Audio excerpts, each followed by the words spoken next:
बिना पीने वाले रफ़ी साहब का ये गाना शम्मी कपूर साहब ने शराब पी करके शूट किया था। कैसे हालात बन गए थे कि शम्मी कपूर साहब को ये गाना शराब पी करके शूट करना पड़ा। कौन सा ये गाना था दोस्तों, कौन सी ये फिल्म थी, क्यों ऐसे हालात बने, आज इस पर बात करेंगे। चैनल पे नए तो चैनल को सब्सक्राइब कर लीजिएगा, बेल आइकन भी प्रेस कर लीजिएगा ताकि नोटिफिकेशन आप तक पहुंचते रहे। नमस्कार, मैं महेश कोहली बॉलीवुड संगीत के सफ़र से। दोस्तों 1963 में एक फिल्म आई थी शम्मी कपूर साहब की। इसमें उनका कैरेक्टर एक ऐसे युवक का था जो काम की तलाश में इधर उधर भटकता है और पैसा कमाने के लिए थोड़ी बहुत हेरा फेरियां भी करता है। कुछ इस तरीके का कैरेक्टर शम्मी कपूर साहब का इस फिल्म के अंदर था। इस फिल्म के डायरेक्टर थे मनमोहन देसाई और म्यूजिक डायरेक्टर थे कल्याण जी आनंद जी। तो मनमोहन देसाई ने शम्मी कपूर साहब का कैरेक्टर देखते हुए कल्याण जी आनंद जी से एक ऐसा गाना बनवाया जो दही हांडी प्रतियोगिता ऐसी सिचुएशन पर शूट होना था। दही हांडी प्रतियोगिता के लिए एक गीत बनवाया गया जिसमें मटकी फोड़ी जाती है। तो ऐसी सिचुएशन के लिए मनमोहन देसाई ने गाना बनवाया कल्याण जी आनंद जी से। जाहिर सी बात है इस गीत के लिए प्लेबैक के लिए बुलाया गया मोहम्मद रफ़ी साहब को। मोहम्मद रफ़ी साहब ने जब ये गीत सुना, काफ़ी मस्ती भरा ये गीत था, तो मोहम्मद रफ़ी साहब ने बड़े मस्ती भरे अंदाज में इस गीत को गाया, रिकॉर्ड कर दिया। जब ये गाना रिकॉर्ड हो गया, मनमोहन देसाई को ये गाना बहुत अच्छा लगा। मनमोहन देसाई ने कहा इस गाने को वो ओरिजिनल लोकेशन पे शूट करेंगे, यानी किसी मोहल्ले में ही शूट करेंगे। इस तरीके का ये गीत है, इंडोर इसको शूट नहीं करेंगे, किसी स्टूडियो के अंदर इस गीत को शूट नहीं करेंगे। तो तय हो गया कि ये गाना किसी मोहल्ले के अंदर शूट होगा। अब इसके लिए मनमोहन देसाई ने एक चौल को चुना, खेतवाड़ी चौल थी ये मुंबई की। मनमोहन देसाई ने कहा इसको वो इसी चौल के अंदर शूट करेंगे और इसके लिए कोई कोरियोग्राफर भी नहीं रखेंगे। शम्मी कपूर साहब को बताया मनमोहन देसाई ने कि इस तरीके से इस गीत को वो ओरिजिनल लोकेशन पे शूट करेंगे, आपको ओरिजिनल लोकेशन पे इस गीत को शूट करना है अपने ऊपर। और शम्मी कपूर को ये भी बताया देखो वह हमारी यूनिट के तो लोग होंगे, जूनियर आर्टिस्ट तो होंगे, मगर साथ में ओरिजिनल भीड़ भी वहाँ पर हो सकती है। शम्मी कपूर तैयार हो गए। अंदाज़ा शम्मी कपूर साहब को ये नहीं था कि वहाँ पर हो क्या सकता है। खैर साहब तय हो गया, ये गीत ओरिजिनल लोकेशन पे ही शूट होगा, यानी खेतवाड़ी चौल पे शूट होगा और बिना कोरियोग्राफर के ये गीत शूट होगा, यानी शम्मी कपूर ही को इस गीत में सब कुछ करना था।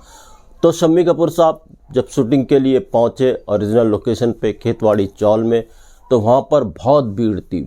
गाने की शूटिंग शुरू हुई। शम्मी कपूर साहब गीत को शूट करने की कोशिश कर रहे थे मगर वो हिम्मत नहीं कर पाए, भीड़ इतनी ज़्यादा थी। शम्मी कपूर साहब वो फील नहीं बना पाए कि अपने ऊपर इस गीत को शूट कर सकें। भीड़ जाहिर सी बात है इसलिए भी ज़्यादा हो रही थी क्योंकि शम्मी कपूर साहब जैसे बड़े स्टार, हर कोई इनको देखना चाहता था।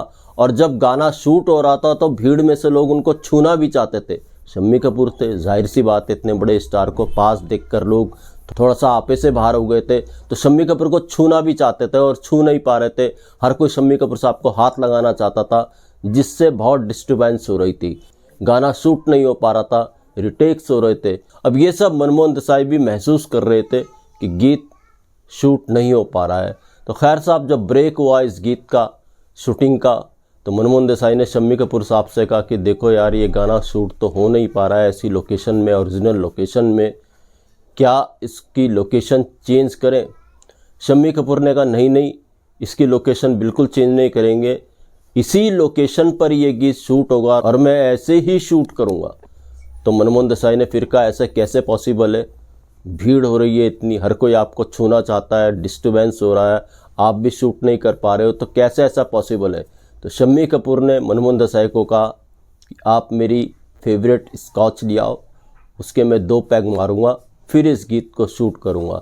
तो खैर साहब इस गीत की शूटिंग के लिए शम्मी कपूर साहब के लिए उनकी फेवरेट स्कॉच मंगाई गई और शम्मी कपूर साहब ने जब उसके कुछ पैग लगाए और जब शम्मी कपूर साहब थोड़ा सुरूर उनको हुआ, हिम्मत थोड़ी सी आई, पैग अंदर जाने के बाद वो लोकेशन पे गए। उसके बाद तो शम्मी कपूर साहब ने जो शूट किया इस गाने पर वो कमाल का था, कोई कोरियोग्राफर भी नहीं था। जितने स्टेप शम्मी कपूर साहब ने लिए इस गीत में और जिस तरीके से शम्मी कपूर साहब ने शूट किया बिना कोरियोग्राफर के, वो भी अपने आप में एक अलग बात थी। जी हाँ, ये गीत कौन सा था, ये गीत था फिल्म ब्लफ मास्टर का जो 1963 में आई थी, और ये गीत था रफ़ी साहब का नायाब ये गीत था गोविंदा आला रे। गोविंदा आला रे आला जरा। आज भी ये गीत जब भी फेस्टिवल आता है, दही हांडी प्रतियोगिता जिसमें होती है, मटकी फोड़ी जाती है, प्ले होता है, बजाया जाता है, और इतना इम्पोर्टेंट ये गीत रहा है दही हांडी प्रतियोगिता, मटकी फोड़ प्रतियोगिता के लिए, आज भी ये गीत प्ले होता है। ऐसा नायाब गीत बनाया कल्याण जी आनंद जी ने, रफ़ी साहब ने जिस तरह से गाया वो तो आपको पता ही है। तो दोस्तों, ऐसे भी नायाब किस्से में, ऐसे किस्से मैं आपके लिए लेकर के आता रहूँगा। महेश कोहली को दीजिएगा इजाज़त। Good bye, good luck and take care.